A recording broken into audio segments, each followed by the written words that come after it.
There's something in your walls. You've heard it before. That scratching, that skittering at 3 a.m. when the house is quiet and you're lying there, telling yourself it's nothing, telling yourself it's just one rat, maybe two. But what if it isn't just one? What if what's living beneath your floors, behind your plaster, inside the dark spaces you've never seen and never want to? What if it's something that doesn't have a name in any biology textbook you've ever read? Well, it does have a name. It's called a rat king. And once you know what that is, you're never going to hear that scratching the same way again. A rat king is exactly what it sounds like. And somehow so much worse. It's a cluster of rats, sometimes 5, sometimes a dozen, sometimes 30 or more, whose tails have become hopelessly knotted together, not tangled in the way a headphone cord gets tangled. We're talking twisted, wound, fused, matted together by frozen blood, by filth, by the secretions that build up in dark, enclosed spaces where rats nest. The rats struggle, of course. In the beginning they must, but every time they pull, every time they thrash and fight and claw at the knot, it only tightens. The more they resist, the more permanent it becomes. Eventually, they stop fighting it. They can't go their separate ways. They can't hunt alone. They can't even sleep without feeling every twitch and heartbeat of the animals they're bound to. They become something else, something singular, a mass of bodies with a dozen minds, moving together or not moving at all. Scientists call it a rare biological phenomenon. Here's what the scientists don't put in their papers. For centuries, in Germany, in Poland, in the dark, cold corners of Northern Europe where rats have always outnumbered people, the rat king wasn't seen as an accident. It wasn't seen as a tragedy. It was seen as a coronation. The old folk didn't look at that writhing mass of knotted tails and see suffering. They saw a throne. The cluster of bound rats was the crown, and at the center of it, resting, carried, fed by the others who moved around it, was the king. A rat unlike the others. Larger, older.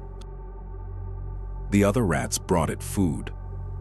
They groomed it, they protected it, and when they found one, when a farmer pulled back the hay, or a miller shifted a beam, and there it was, pulsing in the dark, it was not considered a curiosity.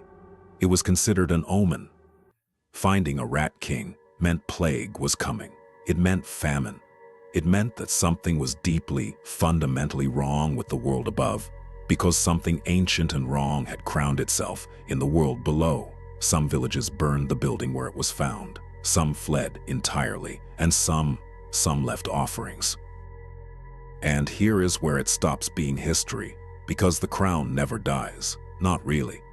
When a rat king is found, pulled from a wall, dragged out of a sewer, discovered under the floorboards of a building that's been standing for 200 years, it is almost never the first. Researchers have noted quietly in papers that don't make headlines that the condition of a discovered rat king rarely matches the age of the nest around it. The nest is old.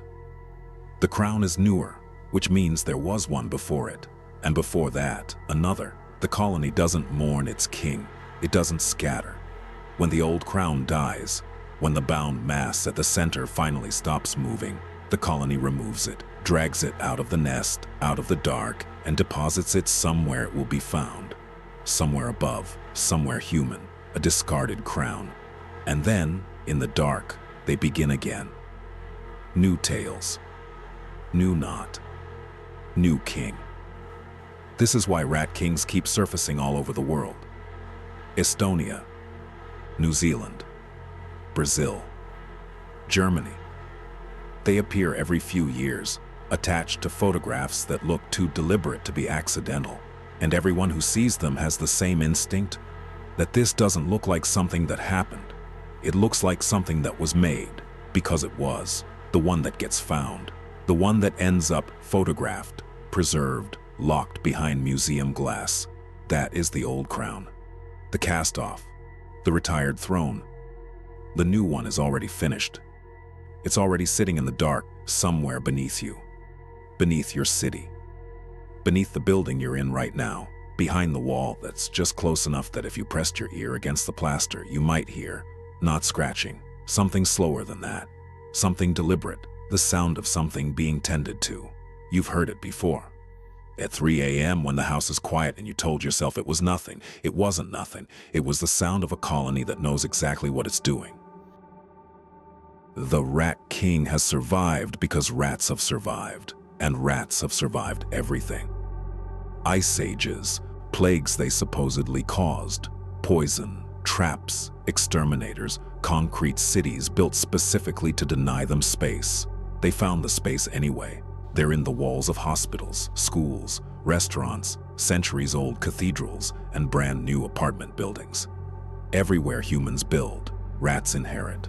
And somewhere, in the dark between the walls, in the place where no light reaches and no hand has ever reached, something is sitting very still, being fed, being kept, waiting.